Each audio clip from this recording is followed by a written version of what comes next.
folks, and welcome to the 37th lecture of the Coffee Break Programming course. And today we will continue to talk about character sequences, and actually we will talk about some specifics of character sequences today. So let's see what will be our plan today. So we'll start with remembering from the previous lecture what actually those character sequences were, and then we will go to start talking about the limitations of those sequences and also about the specifics of the character sequences that are not specific to other data type arrays.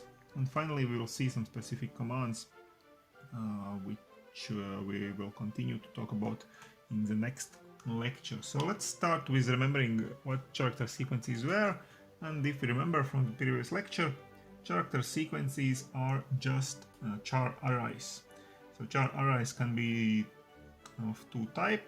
There can be plain and simple static arrays, which we declare like that. Char s means that we are declaring now the array of 20 characters lengths. And the second way, we can define also the char array in a dynamic way, meaning that the new command will be executed when the array is needed to be created, and like that we declare the array, and also we already here have created the array in memory. But regardless of the type of the array, whether it's a static array or dynamic, it can serve as the place where character sequences can be stored. So character sequences are stored within this character array, and the specific thing about those character sequences were that those character sequences will always end with this special symbol or special character, which we denote like that, \0, because it is the character number 0 in any symbol table. So very first character in any table is the one with which ends any character sequence. So actually in one array we can store also sequences that are shorter than the array length, because we know that the real end of the sequence is in this place where this special symbol is located. And now if we, for example, want to store such a sequence, just one example, this is our sequence we want to store in our array. So let's say the array is created like that, for example, with the length of 20 characters. So this is our array here represented as in memory. So from the 0th position up to the 19th position, which is the position of the last element of the array. So this is our array, and now this is our fulfillment of the array if we want such a sequence to be stored in our array. So this will be stored as follows here. So the first element will be of course A, the second element will be B, and so on. And after the final element, after this big case letter F, we will also store this ending symbol as the next element. So in this case within this element of index 9. And what is here in the next elements of this array, so we don't know, because we haven't assigned anything, let's say, to those elements, and so we don't know and we don't care about it. We don't need to be interested in those elements, because this is the real place in the array where our stored sequence ends. We don't need to know what's afterwards. So this is just a small reminder from the previous lecture. Now let's talk about character sequence limitations. So we already mentioned before that, for example, we can't use the assignment operation on character sequences or character arrays. We can't use also comparison operations. So for example, we can't do like that if we have two arrays. So we can't do such a thing with any arrays, and therefore we can't do it also with char arrays. So let's say we have here two arrays, S1 and S2, and we have initialized. If you remember, this is how we can initialize a char sequence. So to assign constant here, character sequence constant in those double quotes here, we can assign something like that, meaning that at least 4 first elements are now defined for this 20 element long array. So the first element is A, second is B, third is C, and then there is this ending character as next also added. So this is our first array, and the second array we have just here not created yet, but declared. So it's created in memory, of course, yes, but it's not yet initialized. And what we would like to do perhaps is to initialize it like that, like with those regular data types like int and bool and char. We would like to just assign this one array that is already initialized to this other array that is not yet initialized, but this is of course wrong.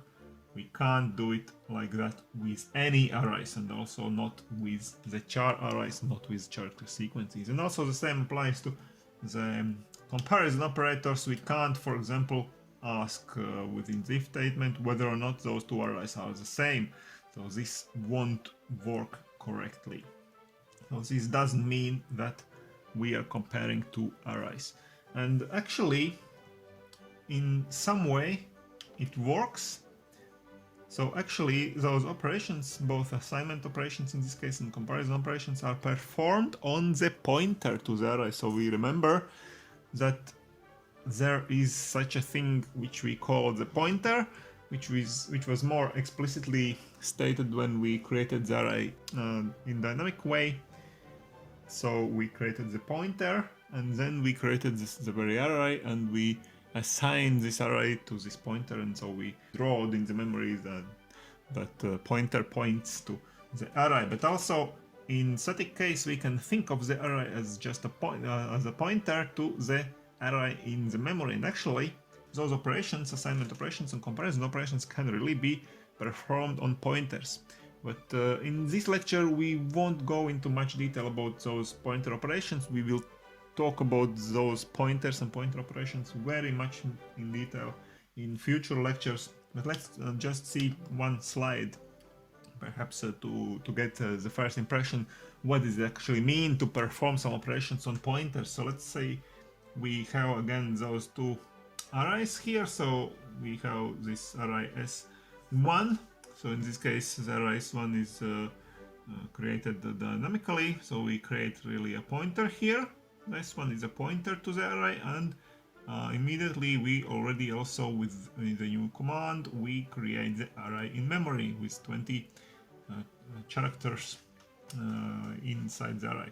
And also we declare another pointer to the array S2, which is not yet created in memory in this case here, but we have defined the array.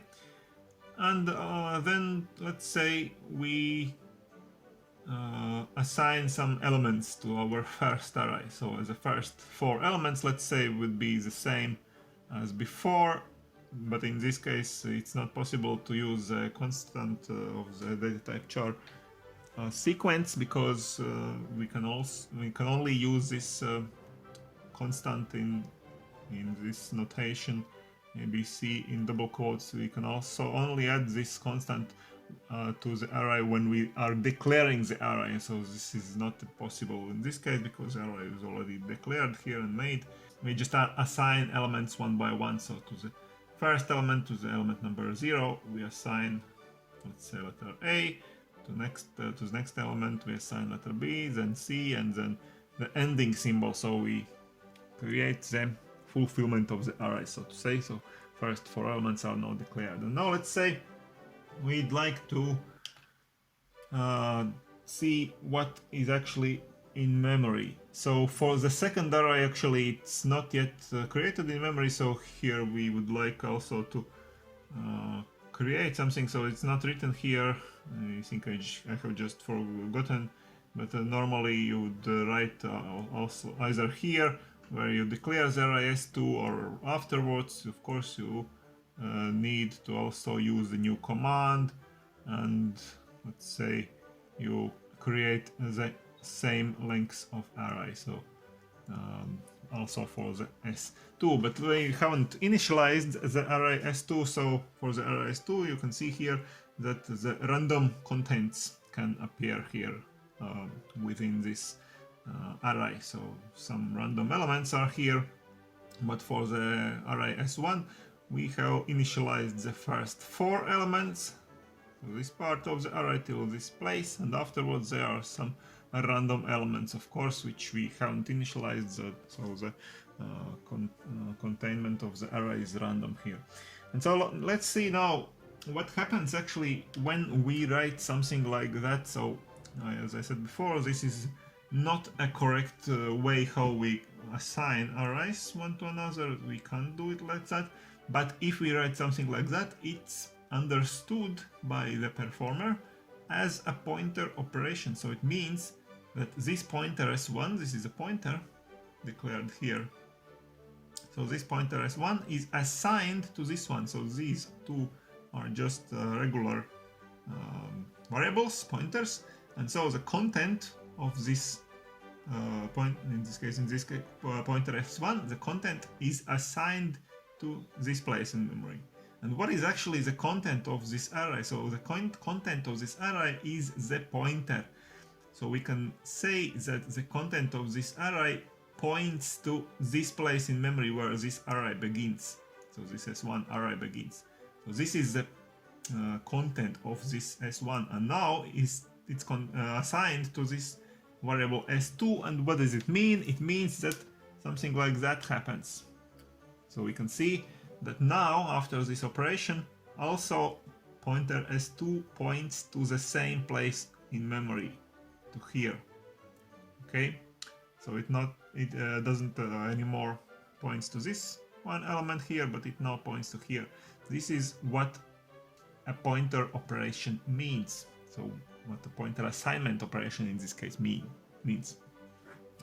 So in this case we have just assigned S2 to point to the same array in memory, and this array is not anymore accessible even. So this is just a memory space that is allocated, and we can never release this memory space anymore.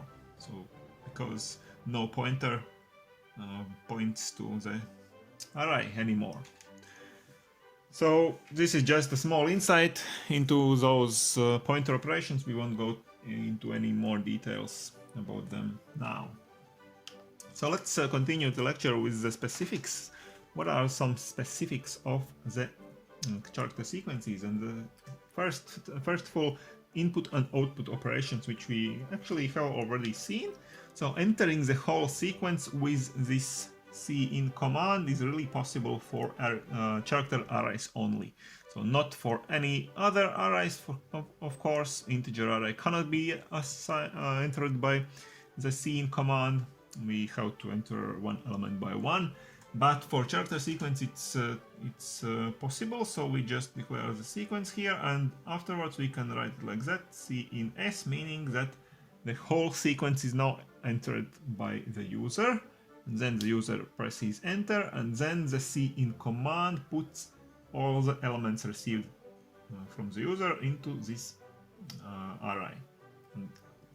And also we saw that it's possible to use the cin command like that, cin.getLine, and then the array name and the maximal capacity of the array. In this case, it means that also separator symbols such as spaces, for example, are taken from the user.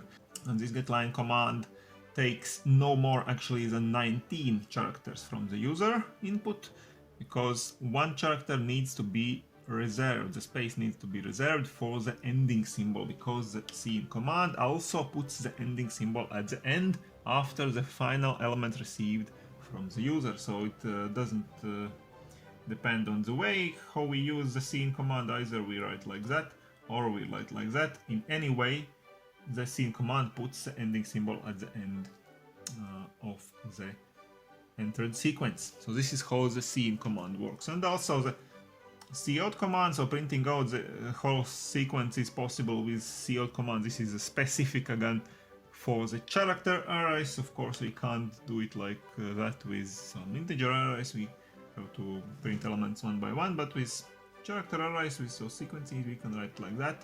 Cout s, and it means that cout command starts printing out all the characters from the array, starting from the character number 0, number 1, and so on, until the ending character is encountered. So this ending character is, of course, taken into account by this cout command, and cout command prints out characters from the array till the first occurrence of the ending symbol, because the ending symbol, of course, can also occur several times in the array. But we only are interested in the first occurrence of the ending symbol, because this is the real place where the actual stored character sequence ends in our array. Okay.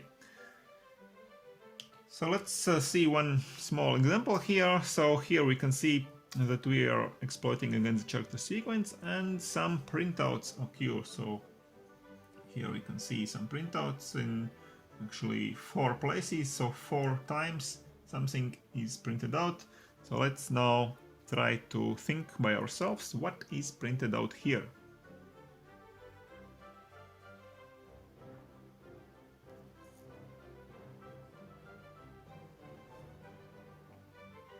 And of course, we have to understand how this thing works in memory. So let's say we see the representation in the memory. So we have an array here declared as a static array S with the length of 100 elements. Of course, not all elements are showed here, but the first some elements are shown.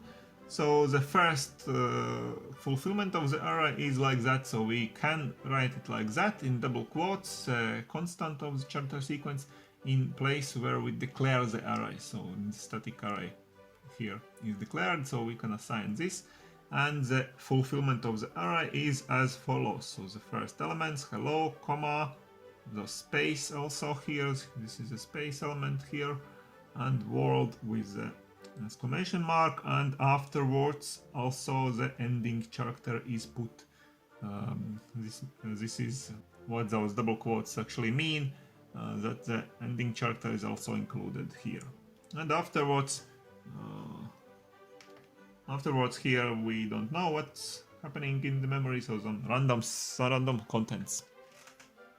Okay, so now the first cout command here, of course, very simple cout command. We just print out hello world, because that is our beginning of our array. So the beginning of our array is what is being printed by the cout command here until the first occurrence of this ending symbol. So hello world with the exclamation mark is printed out. So now the next command is this one. So we assign 0 as an integer here is written, so it means the same as the ending command. So as if we had written the ending command in apostrophes or single quotes, it's the same. Okay, so in the 6th place, so here instead of space we print out in our array, we put this ending symbol now.